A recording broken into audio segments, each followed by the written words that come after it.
I decided to sign up as a mentor with Meet Business Women because I felt that I've got quite a lot of experience now around developing in business. And I look back on my development, and a lot of that was through mentoring or being mentored.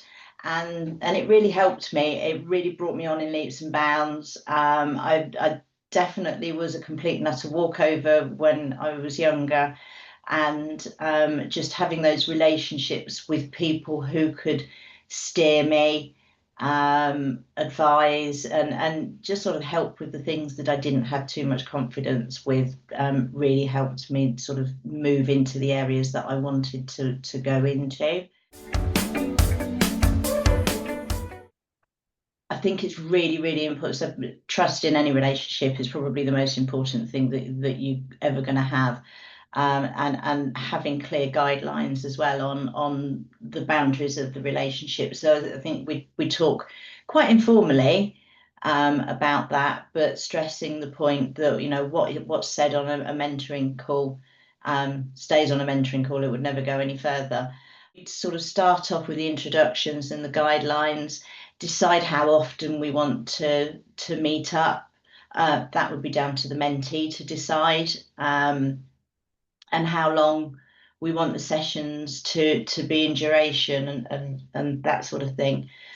So get all of that out of the way to begin with, and then start really having a bit of a chat about what they do, what their history is, where they want to be, how they want to get there.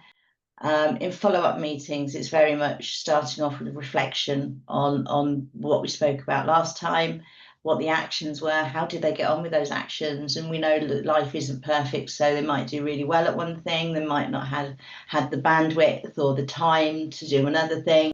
And I think if your mentee can see that your intent is to help them get where they want to be in their own time, as you know, however it's comfortable for them, then I think that opens up a space for trust and being able to build those relationships. Two things for me. I work in change management. Very much of that is around training and developing people, and I just get so much satisfaction out of seeing people develop and grow and turn into the person that they want to be, doing the things that they want to do and that they're getting value and enjoyment from. So it might seem like quite an altruistic thing to do. It's actually not, because it gives me so much satisfaction as well. You know, it might be considered a bit selfish. The other thing is, I learn from my mentees.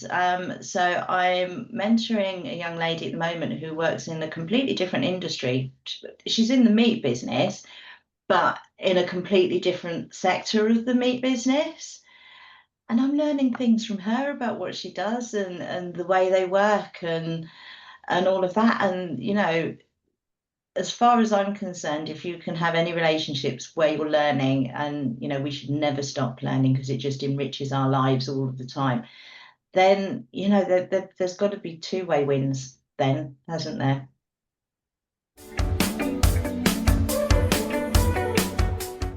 So I think time prioritization is really important and can be extremely difficult and a little bit stressful at time.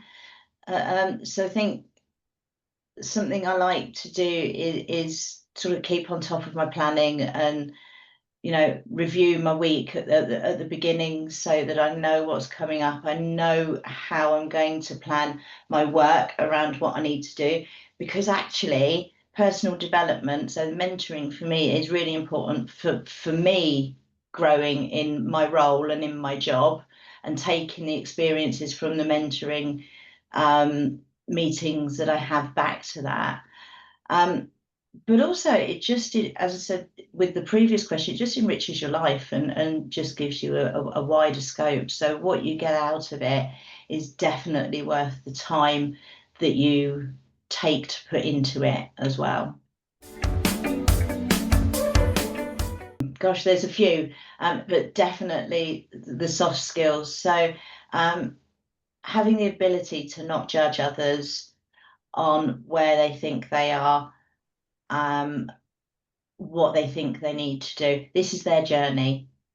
So it's being supportive and empathetic with the situation that they're in, the blockers, the obstacles that they're finding that are preventing them from progressing in the way they want to, and just really supporting them through that, helping them find ways around it, because they've volunteered for mentoring because this is what they want to do. So they're not just putting blockers up for the sake of it. And I think that also leads on to listening. So listen to understand and not to answer a question, I suppose. And half the time, having a conversation with someone, saying something out loud, just helps the person to understand what their thoughts were all about, and what they need to do, how they need to do it.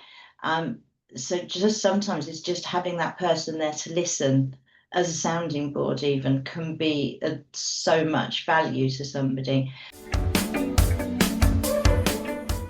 Yeah. Yes, I've absolutely felt imposter syndrome.